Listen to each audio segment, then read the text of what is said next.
এইবার মেয়েটা এক পা দুপা করে ঘরের দুয়ারে এসে তাকায় দেখে স্বামী বাড়ির বাইরে বারান্দাতে দাঁড়িয়ে আছে।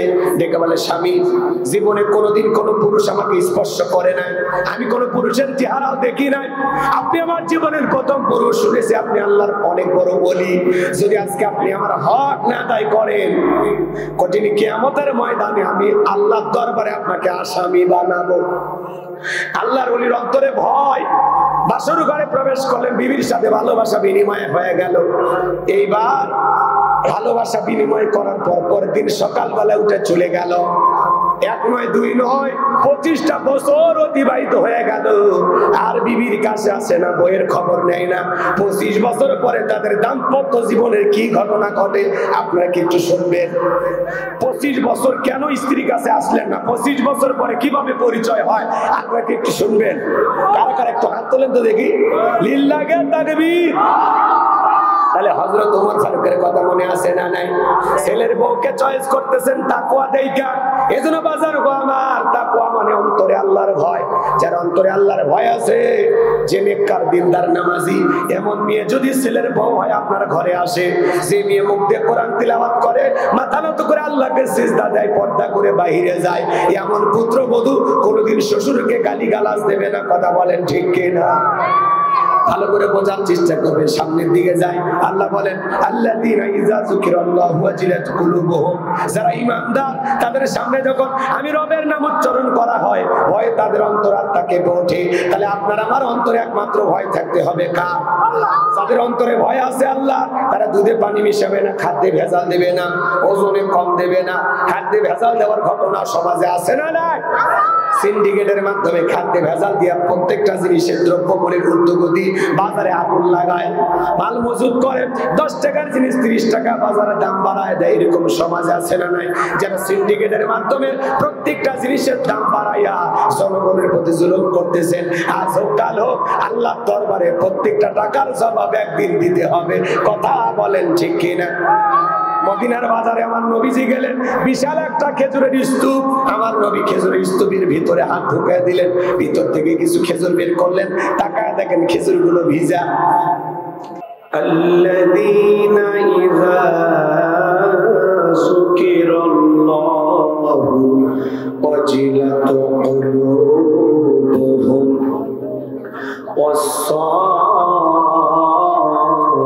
ওয়াস-সাবিরিনা আলা মা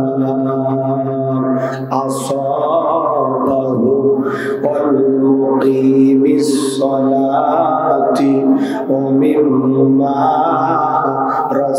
রাযাকনাহুম ইনফিকুন।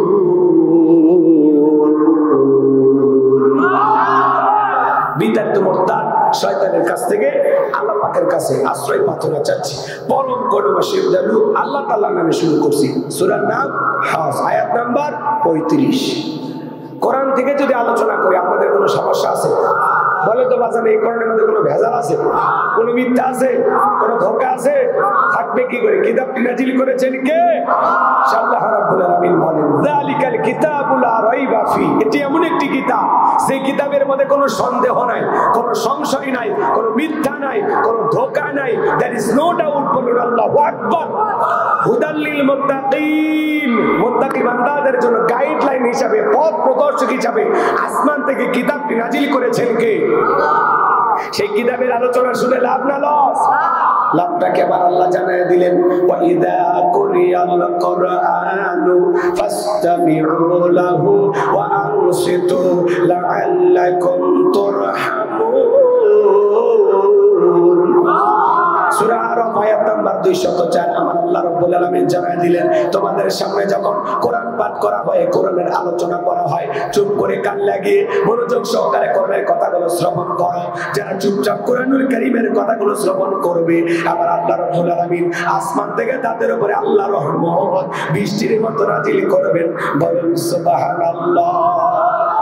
এই জায়গায় আল্লাহ রহমত নাজিল হইতেছে, এই বিশ্বাস আপনাদের দিলে আছে না নাই? সম্মানিত ভাইরা আমার, এদিক সেদিক যাবার কোনো সুযোগ নেই, ডাইরেক্ট আলোচনা। আল্লাহ তাআলা কি বলেন একটু মনোযোগ দিয়ে শুনবেন।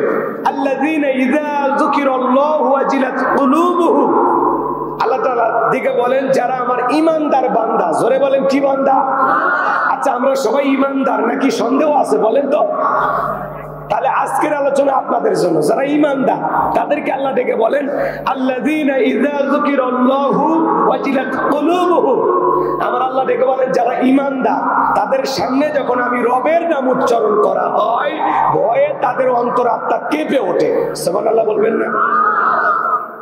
ঈমানদারের অন্তরে যদি আল্লাহর ভয় থাকে আর তার সামনে যখন কার নাম? আল্লাহর নাম, রবের নাম উচ্চারণ করা হয়, রবের নামটা শোনার পর ঈমানদারের অন্তরটা রবের ভয়ে, আল্লাহর ভয়ে কেঁপে ওঠে। সুবহানাল্লাহ বলেন। ইন্নামাল মুমিনুনা আল্লাযীনা ইযা যুকিরাল্লাহু ওয়াজিলাত কুলুবুহুম। সূরা আনফালে আল্লাহ তাআলা জানায়া দিলেন নিশ্চয়ই যারা আমার মুমিন বান্দা তাদের সামনে যখন আমি রবের নাম উচ্চারণ করা হয় ভয়ে তাদের অন্তরাত্মা কেঁপে ওঠে। কার ভয়? আর জোরে বলেন কার ভয়? একটু মনোযোগ দিয়ে শুনেন। প্রথমের পয়েন্টটা হলো ভয়। কার ভয়? রবের ভয়। আল্লাহু আকবার বলেন। আল্লাযীনা ইযা যুকিরাল্লাহু ওয়াজিলাত কুলুবুহুম। যারা ঈমানদার তাদের সামনে যখন আমি রবের নাম উচ্চারণ করা হয় ভয়ে তাদের অন্তরাত্মা কেঁপে ওঠে। যার অন্তরে আল্লাহর ভয় আছে বলেন তো তারে কি পিটাইয়াও গুনাহ করানো সম্ভব? ভালো করে বুঝবেন, কথার পয়েন্টটা মনে রাখেন। আমি যে কথাটা আপনাকে উদ্দেশ্য করে বলতেছি এমন ভাবে কথাটা উপস্থাপন করব আপনার দিলের ভিতরে যদি অন্তরের ভিতরে ভাইরাস আর মরিচা না থাকে তাহলে বুঝবেন যে না আমাকে এইভাবে চলা উচিত। কথা কি বুঝতে পারছেন? একটু মনোযোগ দেন। আমার আল্লাহ বলেন আল্লাযীনা ইযা যুকিরাল্লাহু ওয়াজিলাত কুলুবুহুম। যারা ঈমানদার তাদের সামনে যখন আমি রবের নাম উচ্চারণ করা হয় ভয়ে তাদের অন্তরাত্মা কেঁপে ওঠে। কেমন ভয়?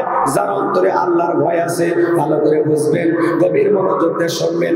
ইয়া আইয়ুহাল্লাযীনা আমানু তাকুল্লাহ। হে ঈমানদারগণ আমি আল্লাহকে ভয় করো। হাক্কা তুকাতিহি, ভয় করার মতো ভয় করো। যার অন্তরে আল্লাহর ভয় আছে সে কোনোদিন সুদ খাইতে পারে না, ঘুষ খাইতে পারে না, জিনা করতে পারে না, মিথ্যা বলতে পারে না, গীবত করতে পারে না, অহংকার করতে পারে না, খাদ্যে ভেজাল দিতে পারে না, ওজনে কম দিতে পারে না, দুধে পানি মিশাইতে পারে না, জমিরাল ঠেলতে পারে না, গান শুনতে পারে না, অশ্লীল কথা বলতে পারে না, মা বাবাকে কষ্ট দিতে পারে না, বিবির হক নষ্ট করবে না, সন্তানদের সাথে খারাপ ব্যবহার করবে না, প্রতিবেশীর হক নষ্ট করবে না, আত্মীয় স্বজনের হক নষ্ট করবে না, রাষ্ট্রের হক নষ্ট করবে না, জনগণকে কষ্ট দেবে না। এইভাবে হাজার হাজার বলা যায় কিন্তু অত সময় আছে? একটু মনোযোগ দেন। আল্লাযীনা ইযা যুকিরাল্লাহু ওয়াজিলাত কুলুবুহুম। যাদের অন্তরে আল্লাহর ভয় আছে রবের নাম উচ্চারণ করার সঙ্গে সঙ্গে যাদের অন্তরে, এদিক খেয়াল করেন, রবের নাম উচ্চারণ করার সঙ্গে সঙ্গে যাদের অন্তরটা আল্লাহর ভয়ে কেঁপে ওঠে এই মানুষগুলো কখনো গুনাহ করতে পারে? মাথায় টুপি, মুখে দাড়ি, এমনও আছে আল্লাহওয়ালা সরকারি অফিস আদালতে বসে আছে, এখানে লেখা আছে আমার অফিস ঘুষ মুক্ত, দুর্নীতি মুক্ত। কথা কয় না কেন? লেখা থাকে না ভাই? কি কর লেখা থাকে না? আমরা তো ওই যে সাইনবোর্ডটা লাগাইছে ওর মধ্যে তো ঘুষের দুর্গন্ধ পায়, কারণ ওইটার মধ্যেও দুর্নীতি করেছে, ওইটা ছাপাইতে যে বাজেট হয়েছে ওখানেও পাই রেখেছে। কথা কয় না কেন? ওই যে লেখা আছে আমার অফিস দুর্নীতি মুক্ত, ঘুষ মুক্ত, ওই যে সাইনবোর্ডটা লাগাইছে ওখানেও দুর্নীতির গন্ধ পাওয়া যায়। কথা কয় ঠিক কি না? সমাজে এরকম আছে না নাই? ভাই একটু হক কথা বলা লাগবে, মন খারাপ যেন করেন না, ঠিক আছে তো? বিরক্ত হবেন না তো ইনশাআল্লাহ? যাদের অন্তরে আল্লাহর ভয় আছে সরকারি কর্মকর্তা অফিসে বসে আছে, আরে টাকা ফাইল ছাড়া নিচতলা থেকে উপরতলা যায় না, এমন অফিস এই দেশে না থাকলে ভারতে আছে না? আমি কথা কর না ভাই? দেশের বাজে 12টা ওদের হয় ভুরি মোটা, দেশের বাজে ভুরি মোটা, এ দেশের ওরাই নেতা, এ দেশের ওরাই হোতা, সত্য কথা নাই বলিবার, চারিদিকে দেখি শুধু অন্ধকার, চারিদিকে দেখি শুধু অন্ধকার। আছে না নাই? রাগ করতেছেন মনে হয়? আল্লাহর ভয় ভালো করে বুঝবেন বাজান গো আমার। আল্লাযীনা ইযা যুকিরাল্লাহু ওয়াজিলাত কুলুবুহুম, যারা ঈমানদার বান্দা তাদের সামনে যখন আমি রবের নাম উচ্চারণ করা হয় ভয়ে তাদের অন্তরাত্মা কেঁপে ওঠে। যাদের অন্তরে আল্লাহর ভয় আছে তারা কখনো গুনাহ করতে পারে? জোরে বলেন পারে? খাদ্যে ভেজাল দিতে পারে না, ওজনে কম দিতে পারে না, মানুষকে ঠকাইতে পারে না, মানুষের সাথে প্রতারণা করতে পারে না। কথা বলে ঠিক কিনা? বিশ্বনবীর প্রিয় সাহাবী খলিফাতুল মুসলিমিন আমিরুল মুমিনিন হযরত ওমর ফারুক রাদিয়াল্লাহু তাআলা আনহু খেলাফতের দায়িত্ব পাওয়ার পরে তাহাজ্জুদের সালাত আদায় করার পর বিবিকে ডেকে বলে, ও আব্দুল্লাহর মা, রাঙা তরবারি দাও, ছদ্মবেশ ধারণ করে আমাকে দেখতে হবে জনগণ সুখে আছে না দুঃখে আছে। আল্লাহ খেলাফতের দায়িত্ব দিয়েছে, ঘরে বসে থাকলে চলবে না, জনগণের দুঃখ দুর্দশার খোঁজ খবর নিতে হবে। বলেন আল্লাহু আকবার। প্রিয়তম স্ত্রী রাঙা তরবারি নিয়ে এসে দিলেন। স্ত্রী ডেকে বলে, স্বামী গো, আপনি যে একা একা বাইরে যান, আপনার কি ভয় লাগে না? আপনার কি অন্তরে একটু ভয় লাগে না? হযরত ওমর ফারুক ডেকে বলে, বিবি রে, মুসলমানের নেতা হবে যারা, তাদের অন্তরে আল্লাহ ছাড়া দুনিয়ার কারো ভয় থাকবে না। আর আমি যদি জনগণের জন্য ভালো কাজ করি, আমার নিরাপত্তা দেওয়ার জন্য আমার আল্লাহই যথেষ্ট। বলেন আল্লাহু আকবার। যারা খাঁটি শাসক, খাঁটি ইমানদার, নেই পরায়ণ শাসক, এদের চলতে কোনো সিকিউরিটি লাগে না। কেন? হযরত ওমর ফারুক একা একা পথ চলতেছে, কেমন শাসক ছিল সুবহানাল্লাহ বলেন। আর পৃথিবীতে এমন শাসক আছে যে এলাকায় ওই নেতা যাবে, কুত্তে দিয়া, বিড়াল দিয়া, র্যাব দিয়া, সেনাবাহিনী থাকে পরীক্ষা নিরীক্ষা করে ওই জায়গাতে, যেই জায়গায় নেতা পা রাখবে। কথা কয় না? দেখে কেউ কিছু রাখছে নাকি, পুরুষ করে ভয় ভয়। কথা কন ঠিক না? ভালো করে বোঝার চেষ্টা করবেন। হযরত ওমর ফারুক একা একা রাঙা তরবারি নিয়ে পথ চলতে চলতে একটা ছোট্ট কুটির থেকে আওয়াজ শুনতে পাইলেন। একটা মা তার মেয়েকে ডেকে বলে, মা, কি পরিমাণে দুধ দহন করেছো? মেয়েটা ডেকে বলে, মা, আজ একটু পরিমাণে দুধ কম হয়েছে। মহিলা ডেকে বলে, মেয়ে রে, তাহলে একটু দুধের ভিতরে পানি মিশিয়ে দাও। মেয়েটা ডেকে বলে, মা, তুমি জানো না বিশ্বনবী খাদ্যে ভেজাল দিতে নিষেধ করেছে, আর আমাদের খলিফাতুল মুসলিমিন আমিরুল মুমিনিন হযরত ওমর দুধে পানি মেশানোকে নিষেধ করে দিয়েছেন। মহিলা ডেকে বলে, মেয়ে রে, এমন ভাবে কথা বলতেছো মনে হয় খলিফা বিষয়টা দেখতেছে। মেয়েটা ডেকে বলে, মা, খলিফার চোখকে ফাঁকি দিতে পারো, কিন্তু তোমার আমার মালিক খলিফার মালিক আল্লাহর কুদরতি, চোখকে ফাঁকি দেওয়া সম্ভব নয়। চিৎকার মেরে বলেন সুবহানাল্লাহ। এর নাম হলো ভয়, এর নাম হলো তাকওয়া, এর নাম হলো খোদাভীতি। আল্লাহ একবার বলেন, এইটা যদি তাকওয়ার আয়না যদি একবার অন্তরে বসাইতে পারে, ওই আয়নার মধ্যে সমস্ত অপরাধ ধরা পড়বে। ভালো করে বুঝবেন, একটু মনোযোগ দিয়ে শোনেন বাজান গো আমার। হযরত ওমর ফারুক এই মেয়েটার আচরণে মুগ্ধ হইয়া বাড়িতে চলে গেলেন। যা বলে, ও আব্দুল্লাহর মা, ছেলের বউ পাওয়া গেছে, বিয়ে করাইবা নাকি? সুবহানাল্লাহ কর বলেন তো বাজার। হযরত ওমর ফারুক রাষ্ট্রের খলিফা, এই মেয়েটাকে ছেলের বউ বানাইতে চায় কি দেইকা? তাকওয়া দেইকা, খোদাভীতি দেইকা, আল্লাহর ভয় দেখে। কথা কোন ঠিক কিনা? যে মেয়েটা রাতের আধারে দুধে পানি মিশায় না, কার ভয়ে? আরো জোরে বলেন। এমন পুত্রবধূ ঘরে আনা দরকার আছে না নাই? তাহলে হযরত ওমর ফারুক তাকওয়া দেইকা, আল্লাহর ভয় দেখে পুত্রবধূ চয়েস করে। আর আমরা পুত্রবধূ চয়েস করি ওই বিশ্ব রোডে বৈশা চা খান, আর ওই সময় একটা মেয়ে চুল শ্যাম্পু করে অটো ভ্যানে চলে যায়, দেখে বলে, যাক তো ভালোই লাগলো। কার মেয়ে খোঁজ খবর নেয় আছে না নাই? যে মেয়েটা বেপরদাই কলেজে যাইতেছে, তাকে দেখে পছন্দ করে যদি আপনার পুত্র বধূ বানায় ঘরে নিয়ে আসেন, এই বেটার বউ কোনোদিন শ্বশুরকে রান্না করে খাওয়াবে না। কথা কোন ঠিক কিনা? বউ চয়েস করা লাগবে কেমনে? আজকে পুত্রবধূ আমরা চয়েস করি এলোমেলো ভাবে, যে একটু যৌতুকের টাকা বেশি দিতে পারে তারে চয়েস করে। আছে না নাই? আপনাদের এলাকায় অবশ্য এরকম নাই, যৌতুক অবশ্য যশোরে নাই বললেই চলে। আমাদের এলাকার আঞ্চলিক ভাষায় একটা কথা বলি, মন খারাপ যান করেন না, ঠিক আছে? রাগ যান করেন না, করবেন নাকি? এক মুরব্বী চাচার 4টে বেটা, আর গরম কি জানেন, সেই গরম। চায়ের দোকানদারকে যা বলে এক কাপ চা দে, কয় চাচা আমি আজকে আপনার ঘুমে সেই গরম ব্যাপার নেই, কয় বড় ছেলের বিয়ের ডাক উঠছে, কয় কত, কয় 3.5 লাখ টাকা নিয়ত করেছি, 5 লাখ টাকা হলে ছেলের বিয়ে দেব। মানে বিয়েটা পালিনি, পালছে দেশি হারিয়ে গরু। কথা বল ঠিক কিনা? এরকম যৌতুক লোভী বাবা আছে না নাই? কাঁচা পায়খানা খাওয়া যেমনি হারাম, কন্যা পক্ষের কাছ থেকে জোর করে যৌতুক দাবি করা তেমনি হারাম। কথা বলেন না কেন? যৌতুকের টাকা না খায় ওইটা খা, ওইটা খা। কথা কর না কেন? আছে না নাই? আপনি জোর করে যৌতুক নেন, আপনার সাহস কম না।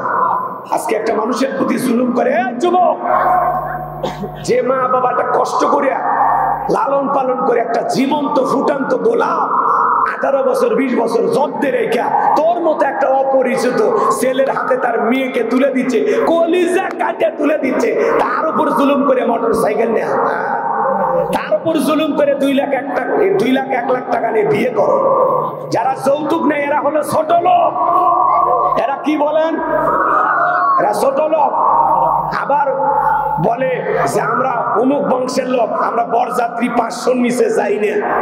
আছে না নাই? জোর করে কন্যা পক্ষ বলে আমরা 500 নিচে যাই না। যারা এইভাবে জোর করে কন্যা পক্ষের উপরে দাবি করে খায়, এই খাওয়ার চাইতে ভিক্ষা করে খাওয়া ভালো। কথা কন। কন্যা পক্ষের লোকজন যদি 50 জন খাওয়াইতে পারে 50 জন যাবেন। এই যে গতকালকের আগের দিন বরিশালে দেখলেন না, বিয়ের বাড়িতে সামান্য একটু পানি দিতে দেরি হয়েছে, এই জন্য ঘুষাঘুষি মারামারি। আছে না? হাই রে মুসলমান, চিন্তা করেন, বিয়ের বাড়িতে একটু পানি দিতে দেরি হয়েছে বা একটু খাবার নিয়ে যাইতে দেরি হয়েছে, এটাকে কেন্দ্র কইরা বর পক্ষের লোকজন কয়ে কন্যা পক্ষের লোক, জানিস আমরা বর পক্ষের লোক, নিয়ে আয় খাবার নিয়ে আয়। বলতেছে ভাই একটু পরে দিচ্ছে। কিসের পরে?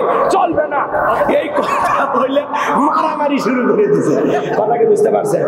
তাহলে চিন্তা করেন, সামান্য পানি দিতে দেরি হয়েছে, এটাকে কেন্দ্র করে যারা কন্যা পক্ষের বাড়িতে যা মারামারি করে, এদেরকে যে আমি ছোট লোক বলে কি অন্যায় করছি? এদের কি কোনো ব্যবহার আছে? এরা কি ভদ্র মানুষ? মারামারি করে কয়েকজন হাসপাতালে ভর্তি, পরে প্রশাসনের লোকেরা যায়া বিষয়টা সমাধান করছে। চিন্তা করেন, এদেশে যারা বিয়ে, এই যে বরপক্ষ হয়ে যারা কন্যা পক্ষের বাড়িতে যায়, দেখবেন ও কিন্তু ওই গ্রামে ভ্যান চালায়, রিক্সা চালায়, ও আবার যায় খাবার টেবিলে বসে সেই ভাব নেই, এই যে প্লেটে মহিলা কেন, একটু সাফ করেন তো। হাই রে ভাই, ও বাড়ি ভ্যান চালায়, একটু কোটটাই পরে বিয়ে খাবার যা কি মশা। আছে না? না, প্লেট বলে চেঞ্জ করে দেওয়া লাগবে, আবার বলে গিলাসটা একটু ধুয়ে আনেন। আছে না? না, আল্লাহ আমাদের হেদায়েত দান করুন। জোরে বলেন আমিন।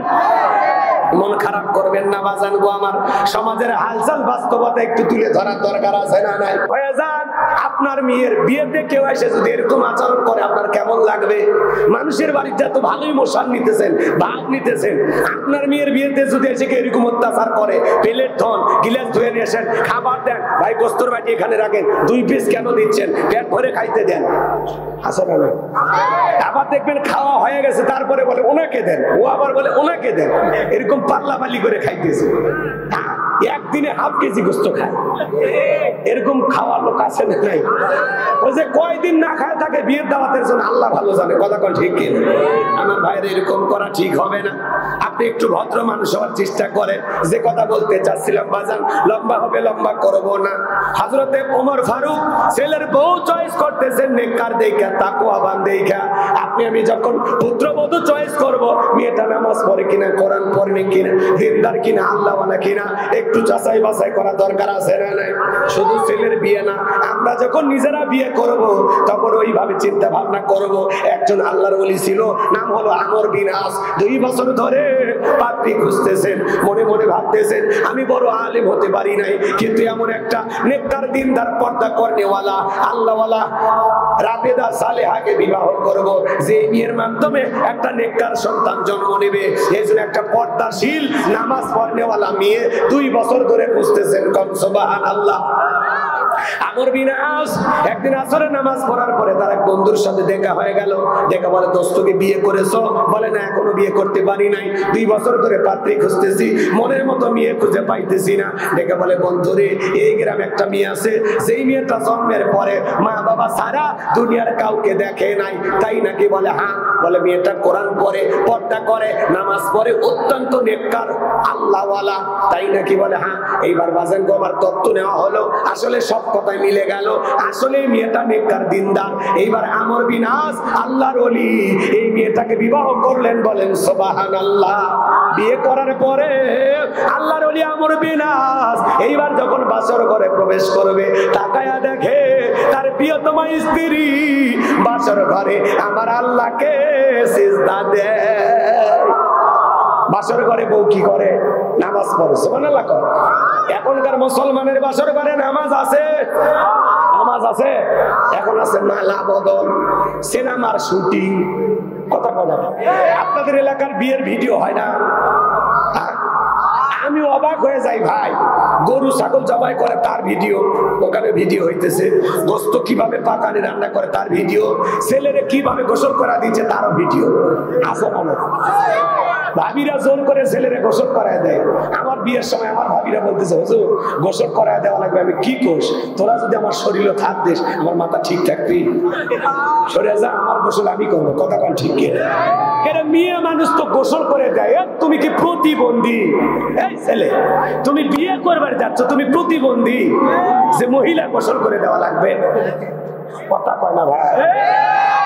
রাগ করতেছেন আপনারা? কথাগুলো শুনতে খারাপ লাগতে কিছু, এটার বাস্তবতা।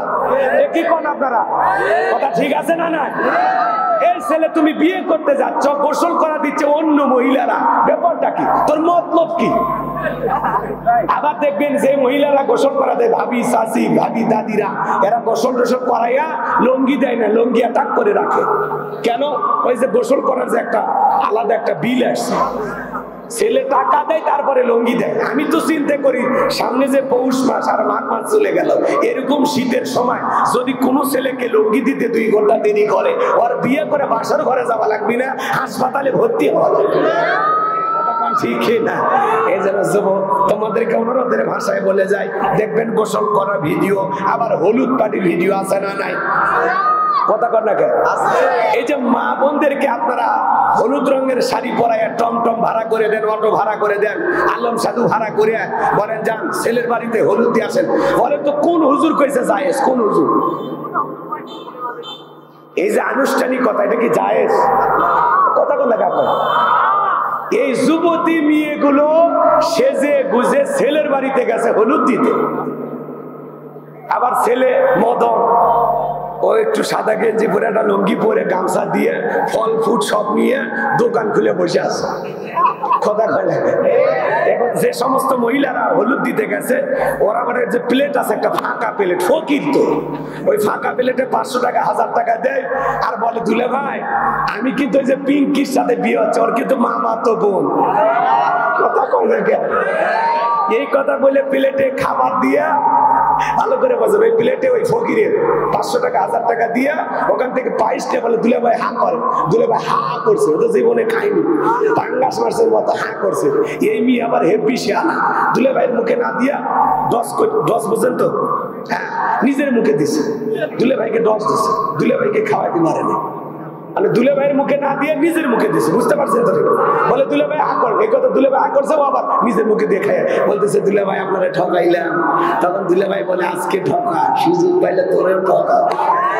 কথা কান ঠিক না? এরকম আছে না? নাই? এই কথা বলে এই যুবতী মেয়েরা ওই ছেলেটার গাল নেড়ে নেড়ে হলুদ দেয়, আছে না? নাই? শোনে, হলুদ দেওয়া জায়েজ আছে, একটু মনোযোগ দেন। বিশ্ব নবীর কাছে একজন সাহাবী হাজির হয়ে গেল, নবীজি চেহারার মধ্যে তাকায় দেখে একটু হলুদ লাগা, সুবহানাল্লাহ। আমার নবীটিকে বলে, গতকালকে তোমার মনে বিয়ে হয়েছে তাই না? বলে হ্যাঁ হুজুর। তো হলুদ লাগাইছে কে তোমার? বলে হুজুর আমার স্ত্রী। সুবহানাল্লাহ। নবীজি তখন মুস্কি হাসলেন, সুবহানাল্লাহ বলেন। তার মানে কি, ওই সাহাবীর গায়ে তার স্ত্রী হলুদ লাগায় দিয়েছে, আপনার স্ত্রী যদি আপনার গায়ে হলুদ লাগায় দেয় এটা জায়েজ। কথা কয় না? কিন্তু যুবতী শালী আপনারে হলুদ লাগাবে, নিঃসন্দেহে এটি হারাম, এটি জায়েজ হতে পারে। এই জন্য হলুদ মাখানের যদি এত ইচ্ছা থাকে, বাসর ঘরে 2 বাটি হলুদ আগেই পিষে ঘুষে রেডি করেন। বাসর ঘরে কিচ্ছু করার দরকার নেই, হলুদ মেখে সারা রাত কেটে যায়। কথা কয় না কেন? রাগ করছেন আপনারা? যুবক তোদের পরিবর্তন হতে হবে। অনুরোধ করে বলি, বাবা বিয়ে করবি কর, এগুলো হলুদ উৎসব, মেহেদি উৎসব, রং তামাশা, গীত গান বাজনা, এরকম বক্স নিয়ে এসে টিক টিক আওয়াজ দিয়ে এগুলো মাটি কাঁপানো, এগুলো গান বাজনা বন্ধ করো। আল্লাহ যুবকদের হেদায়েত দান করেন, জোরে বলেন আমিন। আর বিয়েতে ভিডিও করা বন্ধ করো। কথা কয় না কেন? কিসের ভিডিও করো তুমি? পাগলা ছেলে, মানুষ খাইতেছে গোস্ত এরকম চাপাইতেছে, তারও ভিডিও। মানুষ খাইতে দেখে ভিডিও করে। কথা বলো, রাগ করছেন আপনারা? আপনারাই বলেন, সবাই খাচ্ছে, সেখানে যে ভিডিও কি দরকার? বাসর করে আবার মালা বদলের ভিডিও, ক্যামেরাম্যান আবার বলে ভাই একটু ইসমাইল হাসি, ভাবিকে একটু চেপে ধরেন, লোকজনের সামনে ধরতেছি। কত বড় মানে মাতাল হয়ে গেছে, ওর মানে পিনি ঘুরছে পিড়িতে। কথা কন ঠিক? মানুষের সামনে বক্স চাপে ধরতেছে, মালা দিতেছে, হাসি তামাশা করতেছে, মনে হয় ছোটখাটো সিনেমার শুটিং চলতেছে। এরকম আছে না? না, মুসলিম যুবক যুবতী এরকম অসভ্য বেহাপানা করতে পারে না। তোর চোখে কি লাজ লজ্জা নাই? একটু শরম নাই? বেটা ছেলে, আল্লাহ যুবকদের হেদায়েত দান করুন। আরো আসতে কোন আমি দিন আস্থা খায়া দেখে বাসর করে তার প্রিয়তমা স্ত্রী নামাজ আদায় করে, এমন দৃশ্য দেখার পরে মনটা ভইরা গেছে। বিবি যখন নামাজ আদায় করা শেষ হয়ে গেল, দেখেন বাসর করে নামাজ, সুবহানাল্লাহ বলেন, নতুন জীবন শুরু করতেছেন, 2 রাকাত নফল নামাজ পড়ে শুরু করেন, আল্লাহর কাছে দোয়ার মাধ্যমে শুরু করেন। কথা বলেন ঠিক কি না? গান বাজনা কি লাফালাফি নাচানাচি, এগুলো থেকে আল্লাহ যুব সমাজকে হেদায়েত দান করেন, জোরে বলেন আমিন। এবার আমর বিনাশ বাসর করে প্রবেশ করার পর স্বামী স্ত্রীর মধ্যে সালাম আদান প্রদান হয়ে গেল। এইবার প্রিয়তম স্ত্রীর মুখের ঘোমটা তোলার পর এক নজর তাকাইয়া মনের ভিতরে কষ্ট নিয়ে বাসর ঘর থেকে বের হয়ে আসলেন। প্রিয়তম স্ত্রী মনে মনে ভাবে, আমি তো স্বামীকে কিছুই বললাম না, কেন আমার স্বামী ঘর থেকে বের হয়ে গেল? বিষয়টা আমি বুঝতে পারলাম না। ভালো করে বুঝবেন। এইবার মেয়েটা 1 পা 2 পা করে ঘরের দুয়ারে এসে তাকায় দেখে স্বামী বাড়ির বাইরে বারান্দাতে দাঁড়িয়ে আছে। ডেকে বলে, স্বামী, জীবনে কোনোদিন কোনো পুরুষ আমাকে স্পর্শ করে নাই, আমি কোনো পুরুষের চেহারাও দেখি নাই, আপনি আমার জীবনের প্রথম পুরুষ। শুনেছি আপনি আল্লাহর অনেক বড় ওলি, যদি আজকে আপনি আমার হক না আদায় করেন, কঠিন কিয়ামতের ময়দানে আমি আল্লাহর দরবারে আপনাকে আসামি বানাবো। আল্লাহর ওলির অন্তরে ভয়। বাসর ঘরে প্রবেশ করলেন, বিবির সাথে ভালোবাসা বিনিময় হয়ে গেল। এইবার ভালোবাসা বিনিময় করার পর পরের দিন সকালবেলা উঠে চলে গেল। 1 নয় 2 নয় 25টা বছর অতিবাহিত হয়ে গেল, আর বিবির কাছে আসে না, বইয়ের খবর নেয় না। 25 বছর পরে তাদের দাম্পত্য জীবনের কি ঘটনা ঘটে আপনারা কি একটু শুনবেন? 25 বছর কেন স্ত্রীর কাছে আসলেন না? 25 বছর পরে কিভাবে পরিচয় হয় আপনারা কি একটু শুনবেন? কারা কারা একটু হাত তোলেন তো দেখি। লিল্লাহে তাকবীর। তাহলে হযরত ওমর ফারুকের কথা মনে আছে না নাই? ছেলের বউকে চয়েস করতেছেন তাকওয়া দেইখা। এজন্য বাজার গো আমার, তাকওয়া মানে অন্তরে আল্লাহর ভয়। যার অন্তরে আল্লাহর ভয় আছে, যে নেককার দিনদার নামাজি, এমন মেয়ে যদি ছেলের বউ হয় আপনার ঘরে আসে, যে মেয়ে মুখ দিয়ে কোরআন তিলাওয়াত করে, মাথা নত করে আল্লাহকে সিজদা দেয়, পর্দা করে বাইরে যায়, এমন পুত্রবধূ কোনোদিন শ্বশুরকে গালিগালাজ দেবে না। কথা বলেন ঠিক কি না? ভালো করে বোঝার চেষ্টা করবেন, সামনের দিকে যায়। আল্লাহ বলেন, আল্লাযীনা ইযা যুকিরাল্লাহু ওয়াজিলাত কুলুবুহুম, যারা ঈমানদার তাদের সামনে যখন আমি রবের নাম উচ্চারণ করা হয়, ভয় তাদের অন্তরাত্মা কেঁপে ওঠে। তাহলে আপনার আমার অন্তরে একমাত্র ভয় থাকতে হবে কার? যাদের অন্তরে ভয় আছে আল্লাহ, তারা দুধে পানি মিশাবে না, খাদ্যে ভেজাল দেবে না, ওজনে কম দেবে না। খাদ্যে ভেজাল দেওয়ার ঘটনা সমাজে আছে না নাই? সিন্ডিকেটের মাধ্যমে খাদ্যে ভেজাল দিয়া প্রত্যেকটা জিনিসের দ্রব্যমূল্যের ঊর্ধ্বগতি, বাজারে আগুন লাগায়, মাল মজুত করে, 10 টাকার জিনিস 30 টাকা বাজারে দাম বাড়ায় দেয়। এরকম সমাজ আছে না নাই? যারা সিন্ডিকেটের মাধ্যমে প্রত্যেকটা জিনিসের দাম বাড়াইয়া জনগণের প্রতি জুলুম করতেছেন। আজ হোক কাল হোক আল্লাহর দরবারে প্রত্যেকটা টাকার জবাব একদিন দিতে হবে। কথা বলেন ঠিক কিনা? মদিনার বাজারে আমার নবীজি গেলেন, বিশাল একটা খেজুরের স্তূপ।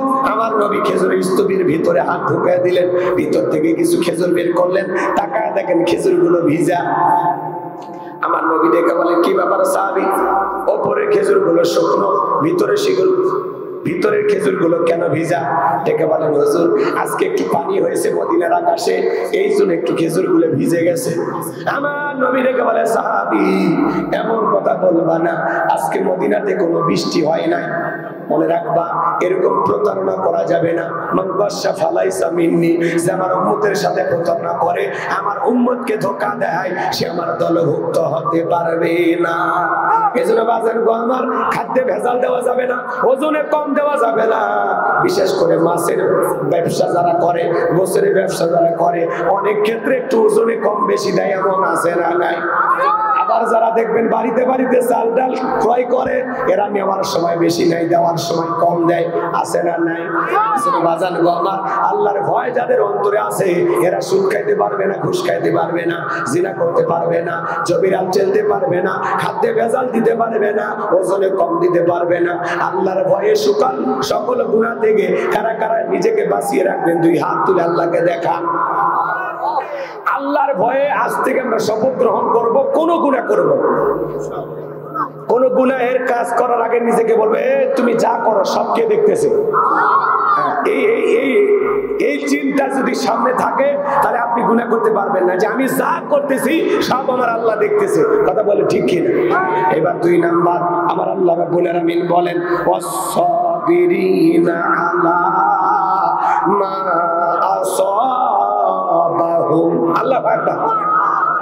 আমার আল্লাহ ডেকে বলেন, যারা বিপদ আপদ মুসিবতে সবর করে, ধৈর্য ধারণ করে, ওয়াস-সাবিরিনা আলা মা আসাবাহুম, বিপদ আপদ মুসিবতে সবর করা দরকার আছে না নাই?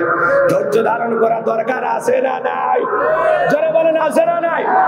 সবরকারী বান্দা হতে হবে, ধৈর্যশীল বান্দা হতে হবে। এই পৃথিবীতে ধৈর্যের পরীক্ষা দিয়েছিলেন আল্লাহর পয়গম্বর আইয়ুব আলাইহিস সালাম। একটু জোরে কোন সুবহানাল্লাহ। কি নাম বলছি? সবর।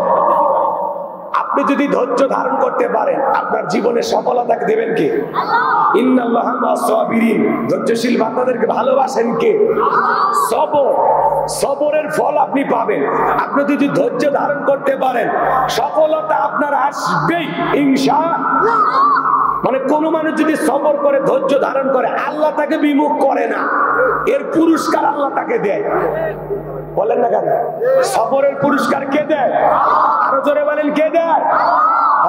একটু খেয়াল করেন, ওয়াস-সাবিরিনা আলা মা আসাবাহুম।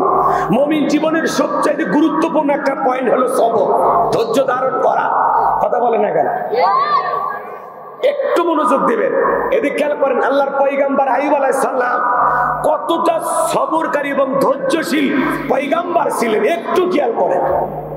পয়গম্বরের টাকা পয়সা সোনা দানা কোনো কিছুর অভাব নাই, তারপরে সবসময় জবান দিয়ে জিকির করেন কা? আর একটু জোরে বলেন কা? শয়তান একদিন আল্লাহ তাআলাকে ডেকে বলেন, আল্লাহ আইয়ুব আলাইহিস সালামের সবকিছু আছে, তার টাকা পয়সা ধন দৌলত ক্ষেত খামার কোনো কিছুর অভাব নাই, বিবি সন্তান, এই জন্য বসে বসে আপনার জিকির করেন। এগুলো যদি কেড়ে নেওয়া হয়, আপনার পয়গম্বর আইয়ুব আপনাকে ভুলে যাবে।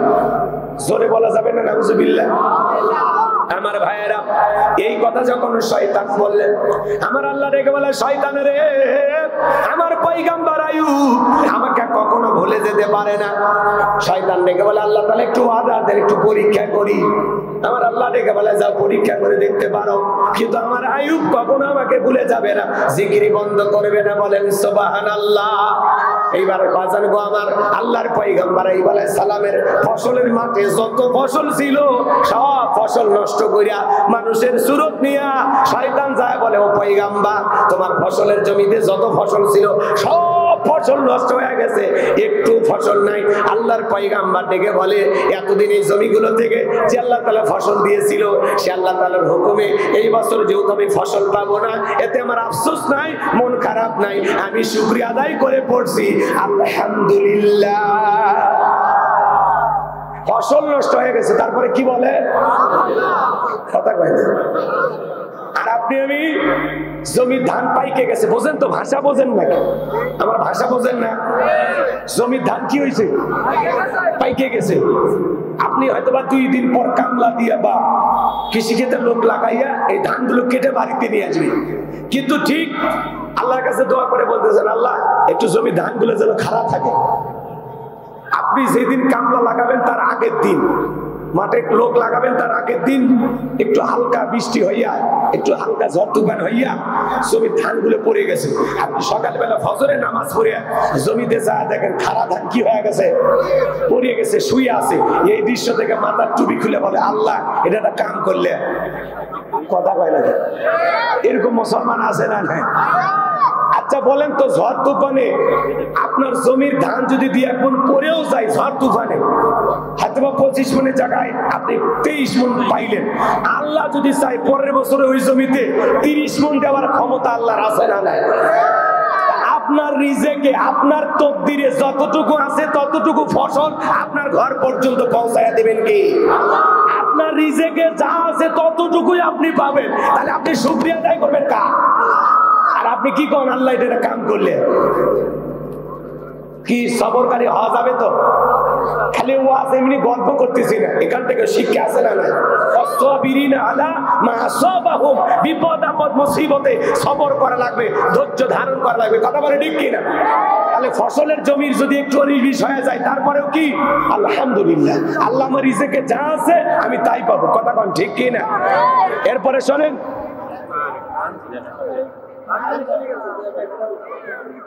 কষ্ট হচ্ছে আপনাদের, বিরক্ত হয়েছেন, একটু মনোযোগ দেন। তাহলে আমার রিজেক যতটুকু আল্লাহ তাআলা ফসলের জমি থেকে ঘর পর্যন্ত পৌঁছায় দিবেন ততটুকুই আমার প্রাপ্য ছিল।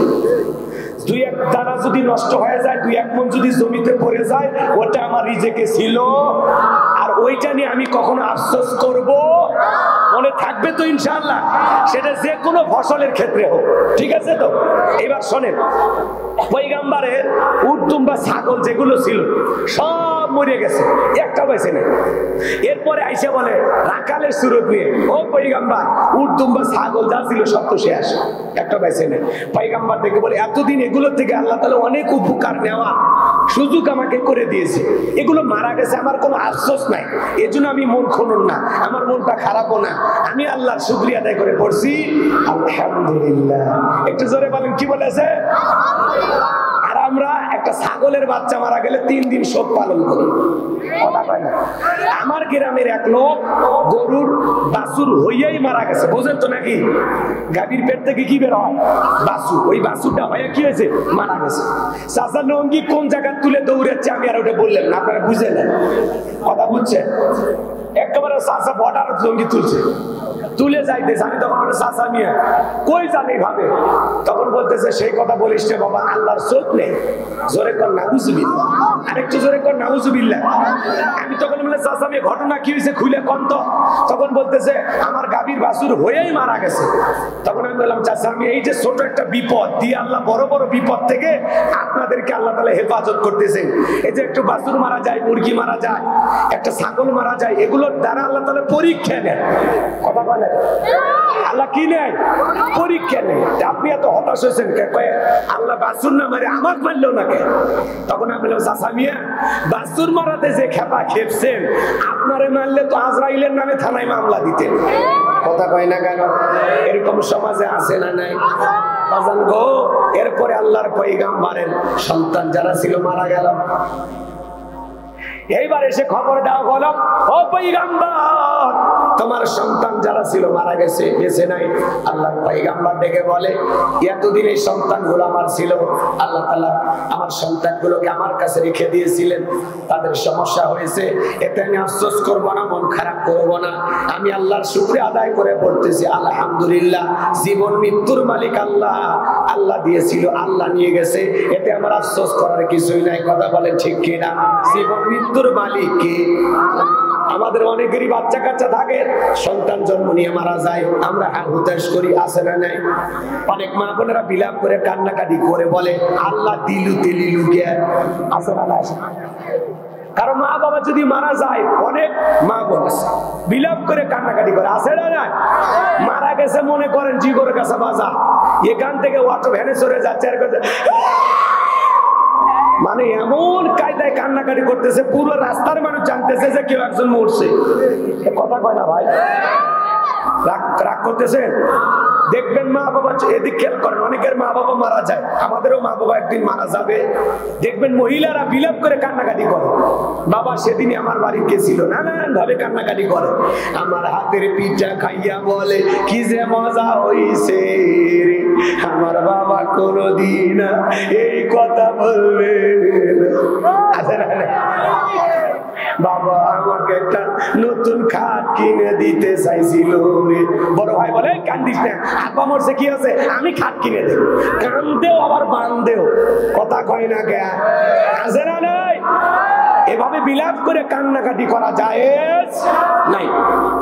শোনেন, বিশ্ব নবীর প্রিয়তম স্ত্রী আম্মা জান খাদিজাতুল কুবরা রাদিয়াল্লাহু তাআলা আনহা মারা গেছে। একটু শোনেন আমার ভাইয়েরা, নবীজির প্রিয়তম স্ত্রী মারা গেছেন। নবীর চারটা কন্যা সন্তান, 3টা কন্যা সন্তান জোরে জোরে কান্নাকাটি করে, চোখে পানি আছে, জবানে কান্নার আওয়াজও আছে। হযরতে ফাতেমা কান্না করে, জবানে কোনো আওয়াজ নাই। আমার নবীর চোখেও পানি, প্রিয়তম স্ত্রীকে হারাইয়া ফাতেমার চোখের পানি দেখা আমার নবী ডেকে বলেন মা এইদিকে। ফাতেমাকে ইশারায় কাছে ডাকলেন, ডাকার পরে জিজ্ঞাসা করেন মা আমার 3টা মেয়ে কান্নাকাটি করে, ওদের কান্নার আওয়াজ শোনা যায়, তুমি কান্না করছো মা, তোমার কণ্ঠে কোনো আওয়াজ নেই।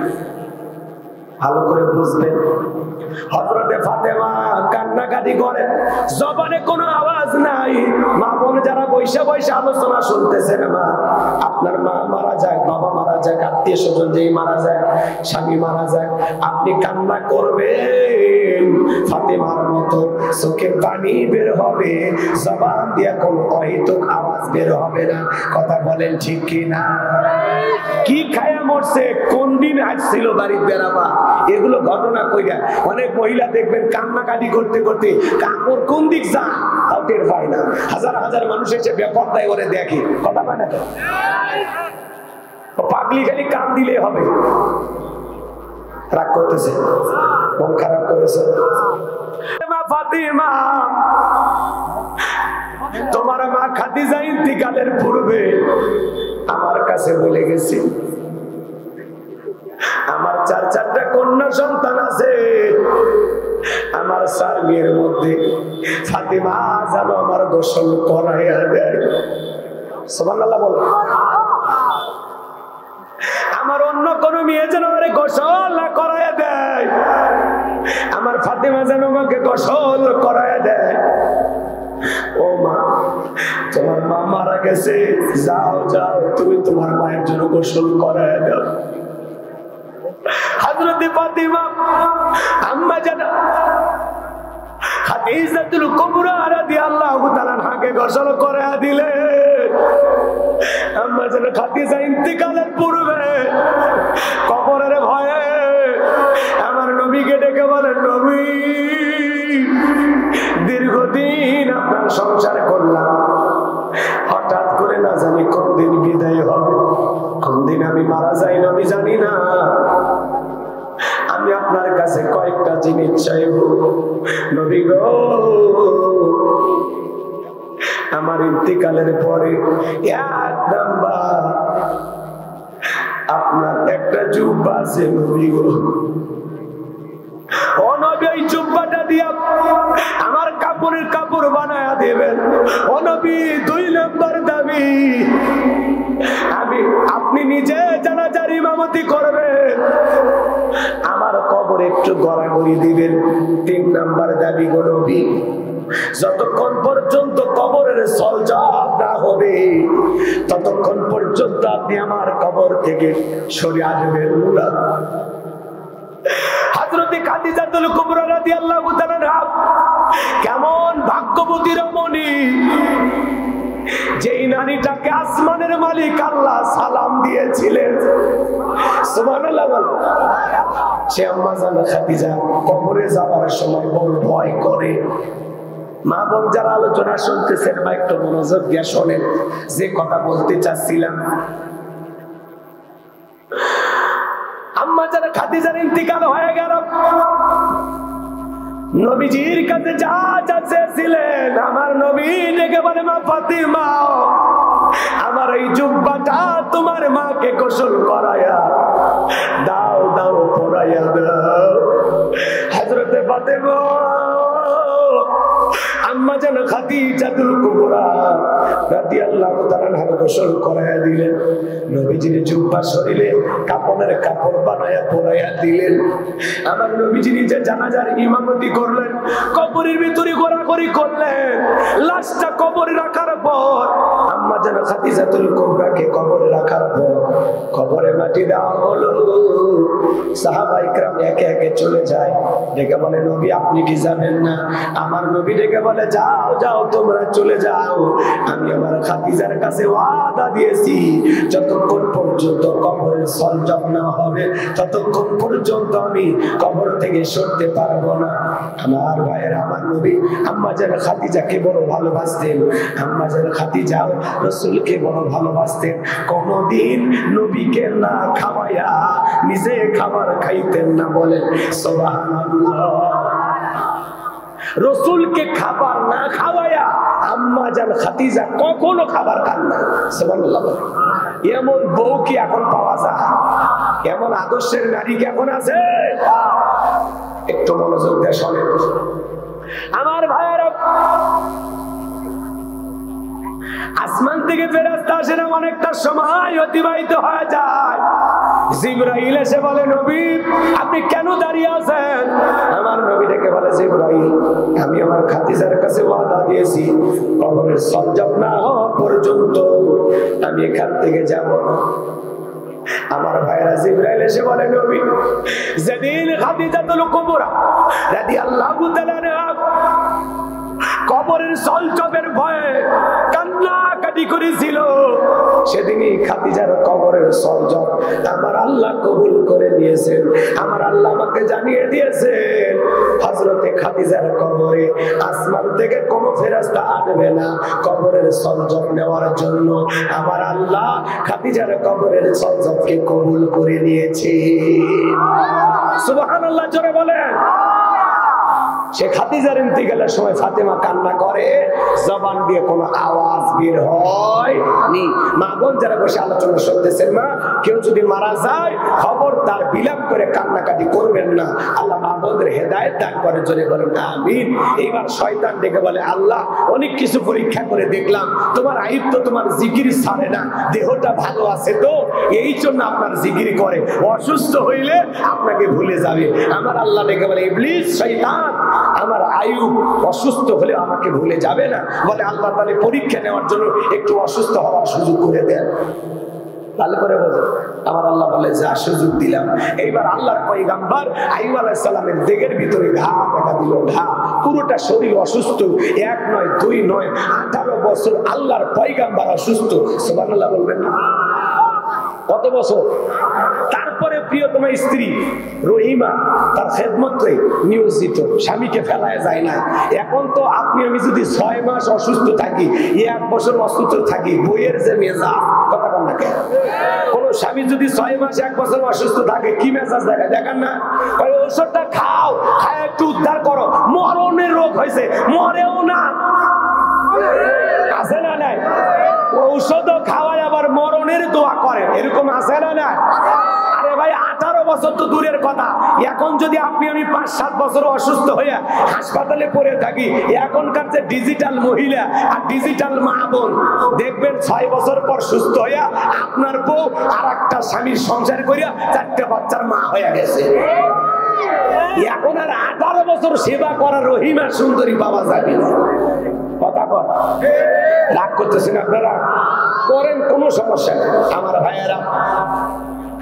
একদিন শয়তান রাস্তার মধ্যে রহিমাকে আটকায়া যুবকের সুরতে ধোকা দেয়া বলেন, ও রহিমা সুন্দরী, অসুস্থ স্বামী আইয়ুবের সেবা করে কি লাভ? নিজের জীবনটা উপভোগ করার জন্য আর একটা বিয়ে করো। কি করো? আর একটা বিয়ে করো।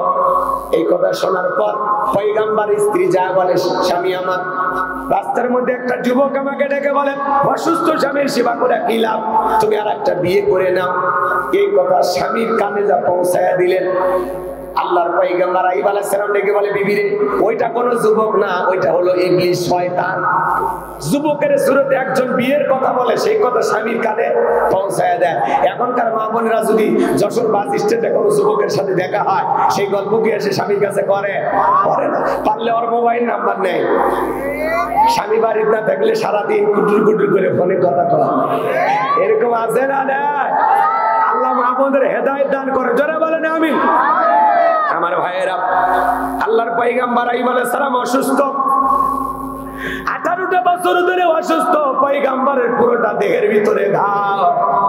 এরপরে পয়গম্বর আল্লাহর জিকির বন্ধ করেন। আল্লাহর পয়গম্বরের জিহ্বার ভিতরে যখন ঘা দেখা দিল, আল্লাহর নবী আইয়ুব আলাইহিস সালাম তাকায় দেখে এইবারে জিহ্বার ভিতরে ঘা। আল্লাহর পয়গম্বর তখন কি করেছিলেন জানেন? আমার আল্লাহ রাব্বুল আলামিন বলেন, ওয়া আইয়ুবা ইযনাদা রাব্বাহু আন্নী মাসানিয়া দুররু ওয়া আনতা আরহামুর রাহিমিন। আমার আল্লাহ ডেকে বলেন, স্মরণ করে আইয়ুবের কথা। যখন আইয়ুব আলাইহিস সালাম অসুস্থ থাকা অবস্থা আল্লাহর কাছে বলেন, ওয়া আনতা আরহামুর রাহিমিন, আপনি তো দয়ালুর মধ্যে সর্বশ্রেষ্ঠ দয়ালু। সুবহানাল্লাহ। পয়গম্বরের কথা বলার ধরনটা কত সুন্দর জানেন? কি বলতেছে? ওয়া আনতা আরহামুর রাহিমিন, আপনি দয়ালুর মধ্যে সর্বশ্রেষ্ঠ দয়ালু। সুবহানাল্লাহ বলেন। ডাইরেক্ট বলতেছেন আল্লাহ জিহ্বাতে ঘা ভালো করে দেন, আমি অসুস্থ সুস্থ বানায় দেন, এই কথা বলতেছেন। কি বলেন? আপনি দয়ালুর মধ্যে সর্বশ্রেষ্ঠ দয়ালু, এই কথা বলেন। পয়গম্বর ডেকে বলেন, আল্লাহ আমার দেহের ভিতরে ঘা ছিল, আমার কোনো আফসোস ছিল না, আমার জিহ্বাটা সুস্থ ছিল, ভালো ছিল, এই জিহ্বাতে আমি আপনার জিকির করব। আমার জিহ্বার ভিতরে ঘা দেখা দিয়েছে, জিহ্বা নাড়াইতে বড় ব্যথা হয়। আল্লাহ এই জিহ্বার ঘাটা ভালো করে দাও, যেই জিহ্বা দিয়ে তোমার মতো মালিকের জিকির করি, আজকে সেই জিহ্বার ভিতরে ঘা দেখা দিয়েছে। আল্লাহ গো, তুমি দয়ালুর মধ্যে সর্বশ্রেষ্ঠ দয়ালু, যেই জিহ্বা দিয়া তোমার জিকির করি, অন্তত আমার সেই জিহ্বাটা তুমি ভালো রাখো। আজকে আমি সুস্থ আছি, আল্লাহর জিকির তারপরেও জবানে আসে না। হাদিস শরীফের ভিতরে আছে, যে জিহ্বাটা আল্লাহর জিকিরে সবসময় ভিজা থাকে, ওই জিহ্বাওয়ালা মানুষ কোনোদিন জাহান্নামের আগুনে জ্বলবে না। বলেন সুবহানাল্লাহ। আমার ভাইয়ের, আল্লাহ তাআলা আসমান থেকে জিবরাইলকে পাঠিয়ে দিলেন, হে জিবরাইল, আমার বন্ধু আইয়ুব পরীক্ষায় পাস করেছে। আল্লাহু আকবার বল। যা যা আমার পয়গম্বরের জন্য গোসলের পানির ব্যবস্থা করে দিন। পয়গম্বর পা দিয়ে আঘাত করলেন, পানি বের হয়ে আসলো, সেই পানি দিয়ে গোসল করলেন। আগের চাইতে আল্লাহ রাব্বুল আলামিন আগের চাইতে বেশি সৌন্দর্য আইয়ুব আলাইহিস সালামকে দান করলেন। বলেন সুবহানাল্লাহ। ধন দৌলত টাকা পয়সা যা কিছু সবকিছু আল্লাহ তাআলা আগের মতো দ্বিগুণ বানায়া ফেরত দিলেন। বলেন সুবহানাল্লাহ। এই জন্য সাবিরিনা আলা মা সাবাহুম, সবর করলে, বিপদ আপদ মুসিবতে ধৈর্য ধারণ করলে আপনার ধৈর্যের পুরস্কার দেবেন কি? জোরে বলেন, ধৈর্যের পুরস্কার দেবেন কে? সবরকারী ধৈর্যশীল বান্দা হতে কারা কারা রাজি? হাত তোলো। লিল্লাহি তাকবীর। আল্লাহ আমাদের কবুল করে, জোরে বলেন আমিন। ওয়াল মুকিমিস সালাত, নামাজ কায়েম করতে হবে। ওয়ামিম্মা রাযাকনাহুম ইউনফিকুন, আল্লাহ তাআলা যে রিজিক দিয়েছেন নিজেও খাবো, সেখান থেকে ব্যয় করব। যাই হোক, আরো কথা বলার ছিল। যেহেতু হ্যাঁ বুঝি না 25 বছর। আচ্ছা এদিকে খেয়াল করেন, 2 মিনিটে যদি সুযোগ হয় আমি বলে দিচ্ছি, আসরের নামাজ আমাদের একেবারে নিকটবর্তী। আমাদের সভাপতি শ্রদ্ধাভাজন ব্যক্তিত্ব, উনি 2-1 মিনিট কথা বলেই 25 বছরের কথাটা একটু বলেন, যেহেতু আদা দিয়েছে আমি বলে দেবো ইনশাআল্লাহ। আর এই জায়গায় আসরের নামাজ হবে পাশে মসজিদে, আপনারা পড়ে নেবেন, দয়া করে কেউ ওটা বসে করেন না এখন।